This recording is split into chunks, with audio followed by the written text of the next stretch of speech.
अनेकांच्या पोटातील ओठावर येणाऱ्या गोपितांची बिनधास्त मांडणी करणारं बातमीपत्र।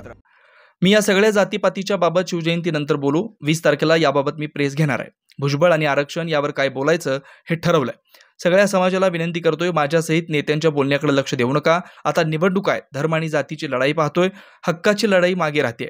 जेणेकरून एका ताटात जेवणारे लोक ताट हिसकावू लागलेत। कापसाचे कांद्याचे भाव पडलेत, कापूस विकावे की नाही असं शेतकरी फोन करतायत।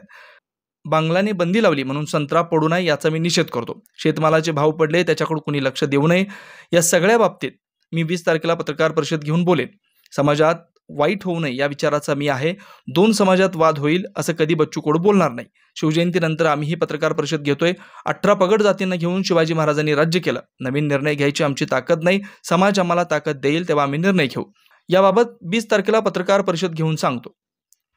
बंदूक देशासाठी काढा, स्वतःसाठी नाही, स्वहितासाठी नाही। स्वतःला गोळी मारून घ्या। शेतकऱ्यांसाठी, कष्टकऱ्यांसाठी गोळी मारली असती तर आम्ही त्यांचं स्वागत केलं असतं। राणेंची जशी भाषा आहे, जशी ठाकरे भाषा, तशी ठाकरेंची भाषा होती। त्यांना गांभीर्यानं नाही घेतलं पाहिजे। मला असं वाटतं, मी या सगळ्या जातीपातीच्या ह्याच्यामध्ये मी स्पष्ट केलेलं आहे का मी 19 तारखेनंतर म्हणजे शिवजयंतीनंतर या सगळ्या संदर्भात आपण बोलू।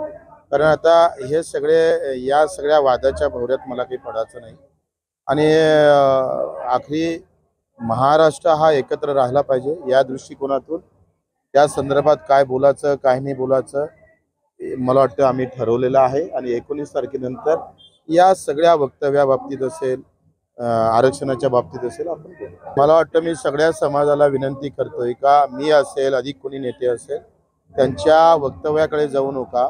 प्रत्यक्षात काय घडतं आणि आपण किती चांगलं राहू शकतो याकडेच लक्ष दिलं पाहिजे। कारण आता निवडणुका आहे आणि निवडणुकीच्या मध्ये धर्माधर्मामधली लढाई आपण या देशामध्ये पाहिली, जाती जातीमधली लढाई आपण या देशामध्ये पाहतो आणि खरी हक्काची लढाई मागं पडतं। तर मला वाटतं समाजानं राजकीय लोकांवर किती विश्वास ठेवला पाहिजे हे निश्चित केलं पाहिजे, जेणेकरून तुम्ही आम्ही एका ताटात जेवणारे समाज बांधव उद्या आमचं ताटच हिसकून जाईल याच्याकडे त्यांनी बारकाईने लक्ष घेणं गरजेचं आहे। दुसरीकडे एक आमदार जो आहे तो गोळीबार करतोय, अशा महत्त्वाच्या घटना घडतायत।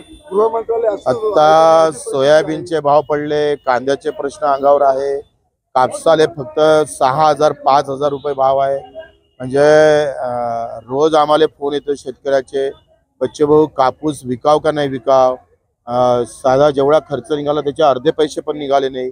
कांदा उत्पादक शेतकरी तुम्ही पाहताय काय हाल, म्हणजे कशा पद्धती कांदा निर्यात बंदी केली म्हणून बांगलानं संत्रा घेणं बंद केलं। दुहेरी तलवार आमच्या अंगावर शेतकऱ्यावर चालली।